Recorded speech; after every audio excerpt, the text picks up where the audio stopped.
Hello everyone, welcome back to our channel. We are YWO.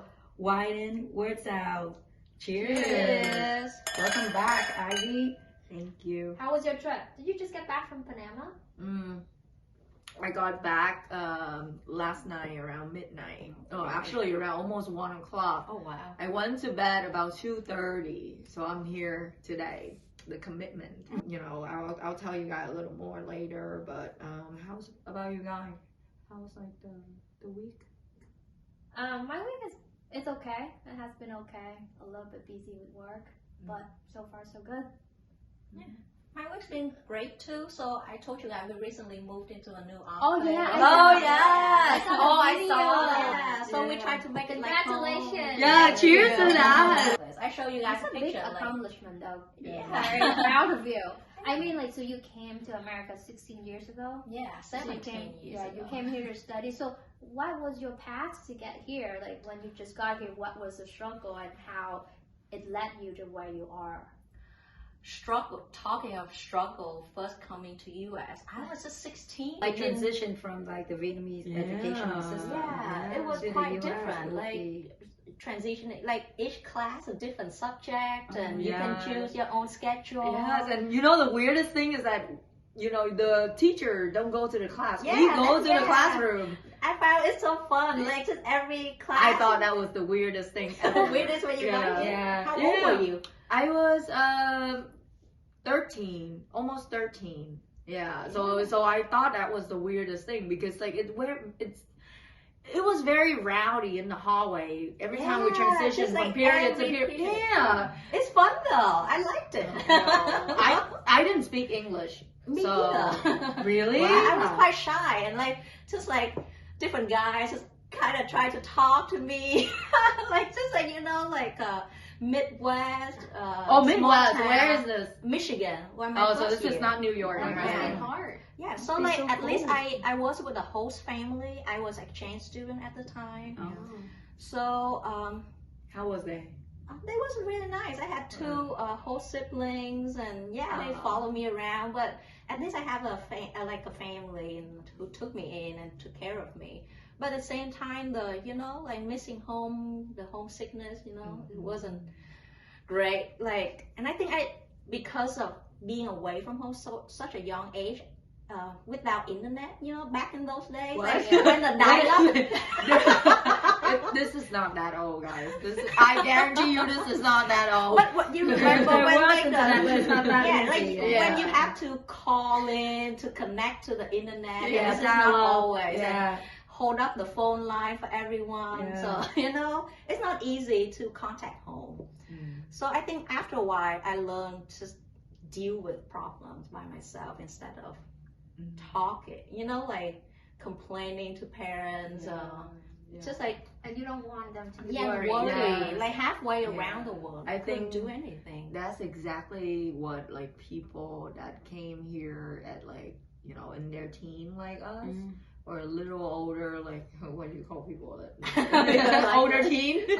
Older teen. No, I think I first came here when I was 22 already. But you came here for school though. Yeah, it's like last year of college already, Yeah. so it's not too bad. It wasn't too bad for me. I think the funniest to me is when I first came here, like I went to the supermarket Yeah. and saw that they have 20 different kinds of apples. While like, back home we only have one kind, right? Yeah. So I'm like curious and want to see, how they taste different. So I take one of each, and I brought it to the counter, and the cashier wanted to kill me, like, because this is one apple. yeah. She Need to punch it. yeah, I didn't know. That's So, fun. like, so I was like, what? I don't know why she was so awesome. In the end, what's your conclusion? What's the best apple? I didn't really do that like right there, but I think to this day, I think Macintosh and Red Delicious Oh, really? are my two. Yeah, my I two like just favorite. like the Yeah. basic Fuji and Yeah. Gala. No, what's the green one? The green one is not Macintosh, but it is the Green apple. The green apple. The culture difference is definitely huge when we get here. Yeah. Do you have any particular story? Well, you know, like American football, people talk about, oh, are you gonna do something for Super Bowl? Oh, and I thought, Super we Bowl will we season. go on bowling this weekend? I'm like, yeah, sure, I'm going. And then I realized, Yeah. oh, it's about football. Yeah. When you go to work or when you go to school, they talk about, hey, you watched the baseball game last night. They Yeah. talk about teams. And to this day, I'm still very confused. And sometimes they say Jets. I'm like, oh, is that basketball? No. Like Jets and Nets. Yeah. Oh yeah. Like you're right. they just mention the name, they don't tell me which sport is that. So I'm just like, wait, Yeah. what sport are you talking about? Yeah. Or Yeah. try to play along. I Like, know, I I know know. what's going on, but I don't. To this day, I don't even know what all the names. Like, I'd New rather York- let them talk about tennis. Yeah. Like when you just got here, you say you're not, you know, your English wasn't good.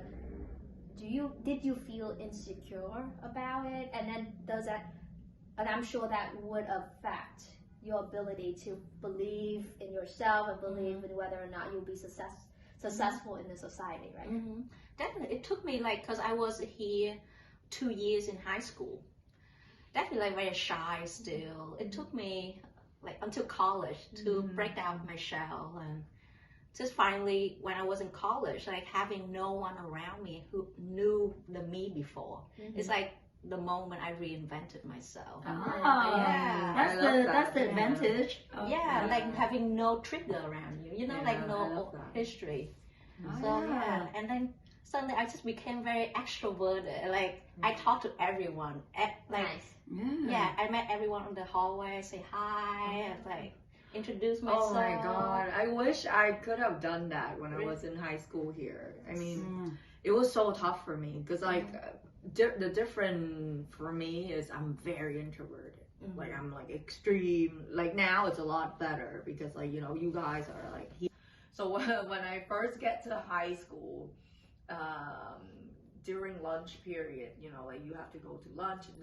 I'm not making this up. This is literally like the real life, like Mean Girls. The scene when she had lunch in the toilet. She was sitting. Yeah, I had those moments too. I did that for months. I just sit Yeah. in the bathroom. No, but it was so bad. Like I didn't know how to get lunch because I didn't speak. I didn't speak any English. I didn't know how to ask for it. Even when I asked for it, I didn't understand what the message or the answer. yeah. Wow. It was really bad for me.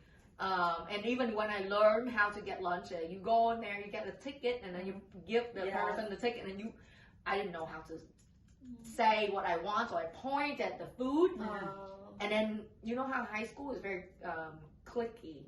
Yeah. You have your own group, like team, yeah. and you sit in different tables. Yeah. So like you get your lunch, and you walk out of the area where you know the lunch lady like spot, and then like you see all these tables with like Americans being cliquey and all the high school kids being like, you know, socialized and like they. So I got very overwhelmed. So I just like take the lunch like tray and went straight to the toilet and just sit there and eat. At a certain point, I was just like, no, this is not my life, you know. Like I just have to like really pull my own, because I didn't have like friends or anybody to pull myself out. So in the end, it's like you either pull yourself out, or you're gonna be the girl who eat in the restroom for the rest of high school. Yeah. So that was like my thought process, and I'm like, no, I'm not gonna be that girl, because I know that like, hey, like I'm fun when I get to the, you know, people get to know me. Yeah. Like I'm fun. I have a lot to offer. So like I went to what is it? The class when I teach you English.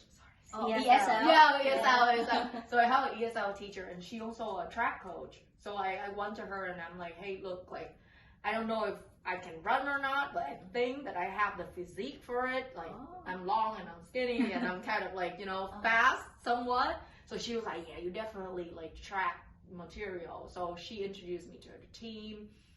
It was very nice. Even though the communication wasn't fluid, because again, my English situation wasn't good. But when you're in a sport team, the spirit of a team conquer it all. Yeah. So they lift me up. They sit with me during lunch, and that's completely changed my high school experience. That's great. Yeah, so that's how I came out of like high school. I wasn't like you. I didn't know that, you know what I mean, to say hi to people. Like, no. that wasn't Yeah. until college for me. Oh, so in high okay. school, I was like, I had moments where I just I ate in the bathroom stall Yeah. too. Like, Yeah. yeah, like at the beginning, like no one, and Yeah. I didn't have cause I wasn't a local student, Yeah. so I didn't. I had to buy lunch. So most of the time, my host mom just Packed lunch. packed me sandwich. Oh, that's nice. of Yeah. her. Yeah, that's very nice. So at the beginning, just, everyone at their table too, like you. I felt like Yeah. I don't know. It's- High school is a whole different game. Yeah. It's a whole different game. But you guys didn't went to high school. Yeah, right? so yeah, I don't have that Yeah. type of experience, I Yeah. guess, but my experience more like for like workplace, Mm-mm. where when I start working in New York, and there's happy hour culture and like small talk culture, and I had quite a shock there. Like I had to learn because I was really shy. And I usually try to hide in the corner.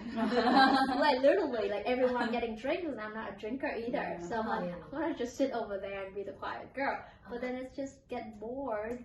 I get bored, and people look at me. It's like, oh, that's weird. So I try to,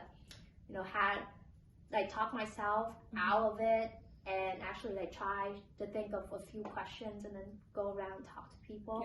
And it just became natural. And I got used to it, and I think a lot of the time the barrier is like we put it ourselves. Yeah, it's imagined. it's in your head. Isn't it? Yeah. That's And a very once you see through it, And then when I talk about sport too, because when people at the happy hour and they talk about sport games and people connected and they make jokes about it and they talk about certain player, and I didn't get it. So sometimes I ask myself, like, maybe I'm not white enough, or maybe maybe I just not a part of it. But again, it's in my head. Like no one really did something to me, but it's in my head, and that's something I had to get over it on myself. I mentioned when I came here was already for senior year college, and and then the school was it's an American school.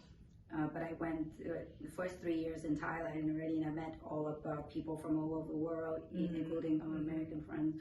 And when I came, I already had my boyfriend, who was also American then. The biggest culture shock for me is actually the second time when after I graduated, I worked here and moved back to Vietnam for 2 years. Worked in Vietnam and come back here.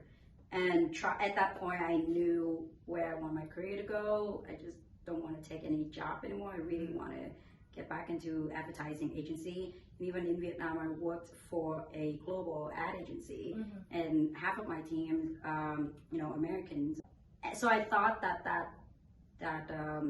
experience was transferred, but somehow I had such a tough time interviewing.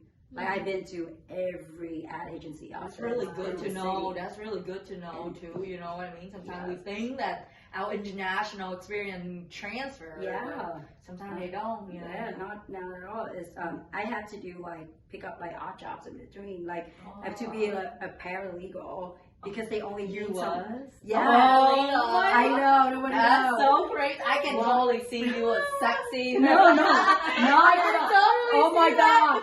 The picture is completely different. They put us in the basement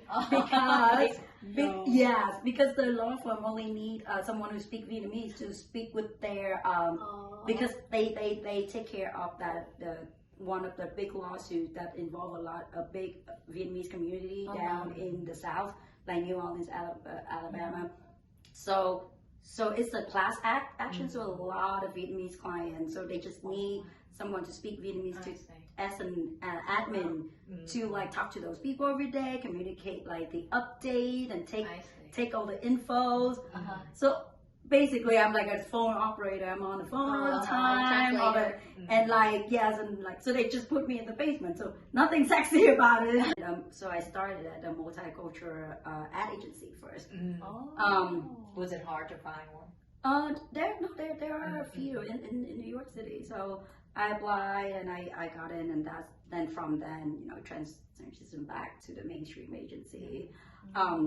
And when I started at the mainstream agency, at that point I already, lived in the US for 4 years.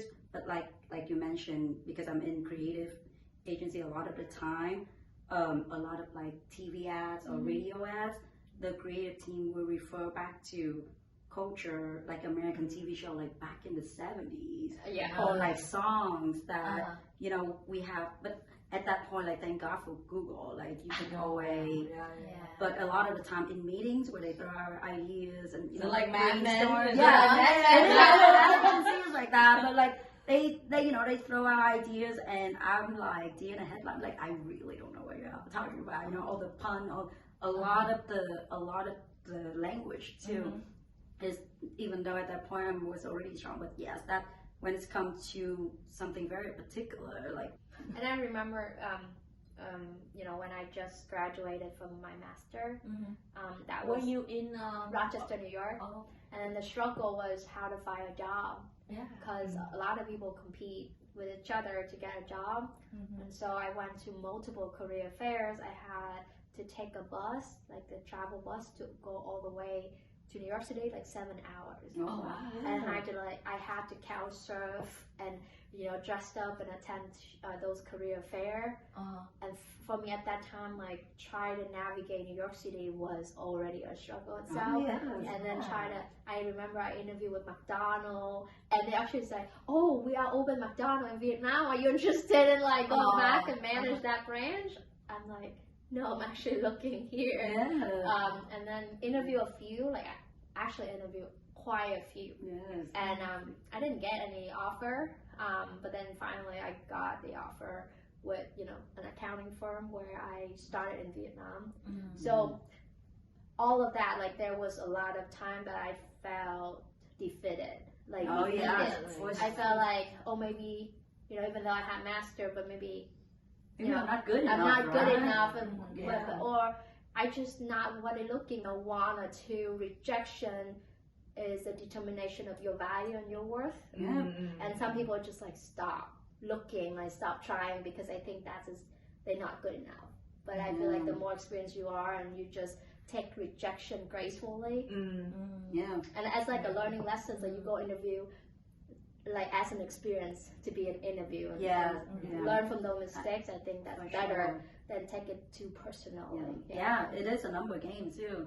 You just have it's like dating. in a way. No rejection. For sure. Number games. And then when we were young too, like we were just so eager for any opportunity that, like even just a yes is already like a big victory. We don't even, and again, like at that point have no awareness of our self-worth, and we don't even like know to negotiate. My first job, and I'm gonna be so transparent, I got paid $35,000, and I thought that's meant the world. I'm like, wow, they so generous. And I didn't understand like the gaslighting and the manipulating. Like I didn't understand anything. And then I remember the head of that department came to me, and he was like, "Ivy, you made the American dream. Oh wow. You came here, didn't speak English, now you got a corporate job, and soon you're gonna be able to afford a house." Until today, I still haven't afford a house. But you made the American dream, and you should be proud of your $35,000 a year In New York City? So yeah, the big thing is when you don't know your self-worth, anybody can determine for you what you're worth. And that's the biggest problem. Somewhere. Like you cannot just graduate and then demand a 6-figure salary job, right? And also be smart about it. Like benchmark the market. Go on. Understand what is the market offer. Like network and understand what your peers getting paid. Go out of your comfort zone and understand all of that. But then again, we didn't have the tool, we didn't have the guidance, and not back. Sometimes like if you're really desperate for a way in, like just put one foot in the door, then like you just grab any opportunity you got, but reevaluate yourself. Like quite often, always just never stop improving, and then but like That's really good yeah, advice.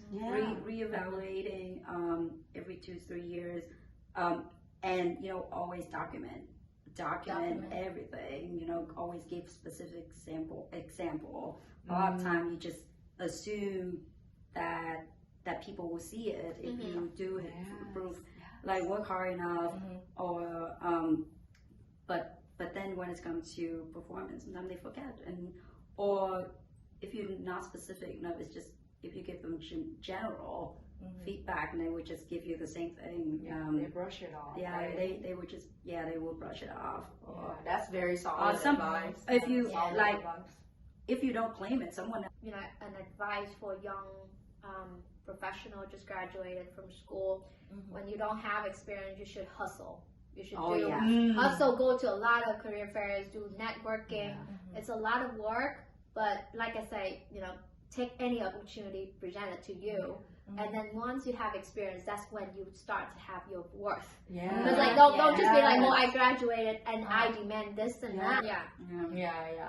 I think in order to know your self-worth, you need to put yourself out there. Yes, Basically, to yes. reevaluate yourself against other people. Yes, And, exactly. but you need to that experience. Yeah. And Yeah. like you will fail many times. But what I learned in life is that they don't really count how many times you fail. Like just the moment you made it there, they really count that there's moment. nobody who Yeah. remembers. So I got here. I did my master. I spent so many nights sleepless, and like did my CPA like crazy. But then my family, and not a family, I don't know if they call it family, but you know, like long cousin. And you know, they look at me and say, oh, she got a job, she lucky, and it's just like, oh, and some people say, oh, CPA is really hard. I don't think you're gonna make it. It's like I have friends that always fail. You know, Come don't, too close to yeah. home. It's come too close to don't home. try too hard, and I'm just Oh, there's always it doubters, actually, like, haters, hit me a lot. doubters. And I'm like, yeah. oh, I thought they family, but I guess not. You know, so for a long time I thought I had family, but I realized that maybe I don't need these people, you know. Yeah. Oh, you're gonna make me cry too. And so I keep doing what I plan on doing, Yeah. and I made it. Sometimes I feel lonely a little bit, but then you are my family in a way of looking at it. But yeah, like sometimes when it happened, and when people telling me like very close, people that you think close to you tell you can do something, you have to be strong enough to like take a step back and know why you're doing this, and just don't listen And to where why they say that, like where did that come from? Yes, it's so Like you have to like really dig deeper and see like why are they saying that to me. When that situation happened, you need to get yourself out of that situation. You need to really like make a sound decision and okay, this is not the environment that I can grow, that I can thrive. The thing is, you need to do what's best for you. And you need to understand when that kind of feedback that continually coming at you in such a crucial moment when you're trying to get yourself out of certain circumstance. It's best for you to remove yourself from those kind of so things. I actually I removed myself out of that situation. That's why I'm in New York. And because I also talk to myself a lot, like a lot of self-talk. You know, why I'm doing this, and self-reflect. self-reflect, and kind of motivate myself as well to get here. Yeah, but it's tough, you know, when you have to cut ties to people that you thought that they're your family.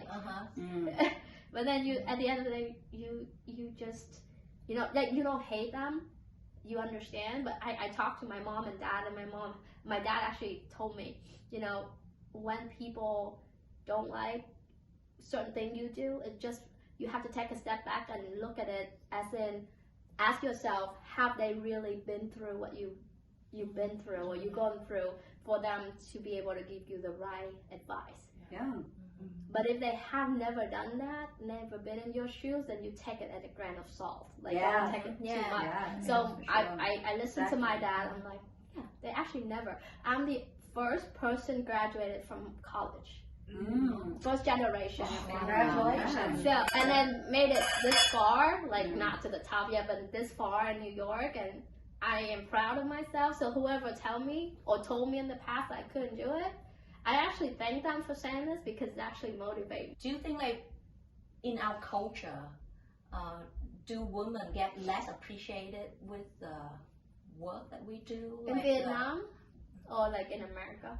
Like in Vietnam or like immigrants, like within our community or Within at my work, no, I don't feel it. I feel like people are pretty fair of what I contribute. Like performance based. Ivy has something to. It's hard in my industry because the industry itself is built on masculinity. You know what I mean? My industry is like you talking about warehouses, talking about like big steamship line. Yeah. I had a lot of moment when I kind of like, take an Uber home from a very long day, people putting me down, doubting me, and then try to reflect on myself. My moment of realization is that I don't need to become a man to survive in a man world. Like tie back to Ben, right? Every new beginning is an opportunity to reinvent yourself. But I think, like Ivy said, it's good. It's always good to know yourself, learn about yourself, what your self-worth. It's the compass in life. I think it's the true compass. And it's not an easy journey. People really need to realize that because we sitting here today talking, we were eating lunch in the toilet. Can you imagine that? You know what I mean? I can't imagine. Now I'm like, if it's like not like, now we have like standards and all that. Back then it was like eating lunch by ourselves on the toilet. Well, I'm so proud of us. Like we came a long way. It's the end of the bottle. Yeah, it's almost done. Yeah, It's time. I'm so proud of myself. I'm so proud of us. I'm so proud of the journeys we've been on. But of course, it's not the end yet. It's still ongoing. It doesn't mean the struggle is over. There was still a lot to learn. And we would love to learn about, your own journey. And don't feel like you're alone in the journey of coming up to find who you are or to find your career path. We are here as YWO to support you, to listen, and we can continue this journey all together. If you like our story, give us a thumbs up and subscribe. Yeah. Okay. Cheers to Cheers. children family.